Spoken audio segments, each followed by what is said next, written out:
গাধাকে সৃষ্টি করার পর তাকে বলা হলো সকাল থেকে সন্ধ্যা পর্যন্ত তাকে ক্লান্তিহীন পরিশ্রম করতে হবে, সারা জীবন তাকে পিঠে ভারী বোঝা বইতে হবে, খেতে পাবে শুধু ঘাস, আর তার মাথায় কোনো বুদ্ধি থাকবে না। তার আয়ু হবে 50 বছর। গাধা করজোড়ে সৃষ্টিকর্তাকে বলল, আমি এত বছর বাঁচতে চাই না, আমাকে 20 বছর আয়ু দেওয়া হোক। সৃষ্টিকর্তা সেটাই মঞ্জুর করলেন। কুকুরকে যখন সৃষ্টি করা হলো তখন তাকে বলা হলো যে সে হবে মানুষের সবচেয়ে বড় বন্ধু, কিন্তু সে খাবে মানুষের উচ্ছিষ্ট, এবং তার আয়ু হবে 30 বছর। কুকুর সৃষ্টিকর্তাকে বললো, আমি এত বছর বাঁচতে চাই না, আমাকে 15 বছর আয়ু দেওয়া হোক।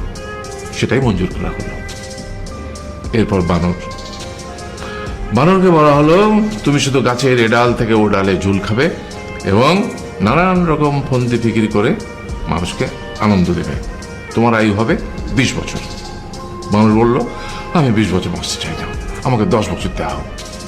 সেটাই মঞ্জুর করা হলো। এবার এলো পুরুষ মানুষের পালা। তাকে বলা হলো যে তুমি হলে প্রাণীগুলোর মধ্যে সবচেয়ে বিচক্ষণ এবং বুদ্ধিমান, সেই জন্য তোমাকে প্রাণীদের শিরোমণি করা হলো এবং তোমার আয়ু হবে 20 বছর।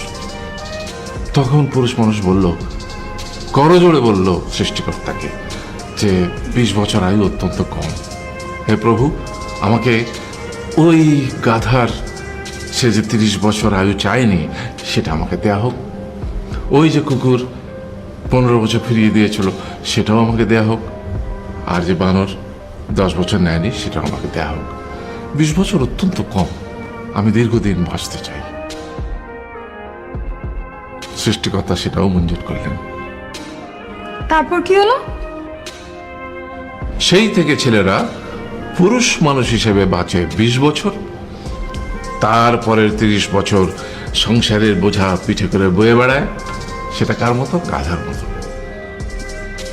তারপরের 15 বছর সে তার ছেলে মেয়েরা যা দেয় সেই রকম ঠিক কুকুরের মতো উচ্ছিষ্ট খেয়ে বাঁচে। আর তারপরে বৃদ্ধ বয়সে ঠিক বানরের মতো, যেমন গাছের এডাল থেকে ওডাল ঝুল খায় বানর, তেমনি এই ছেলের বাড়ি থেকে ওই ছেলের বাড়ি, আর নানান রকম ফন্দি ফিকির করে তার নাতি নাতনিদের আনন্দ দেওয়ার চেষ্টা করে।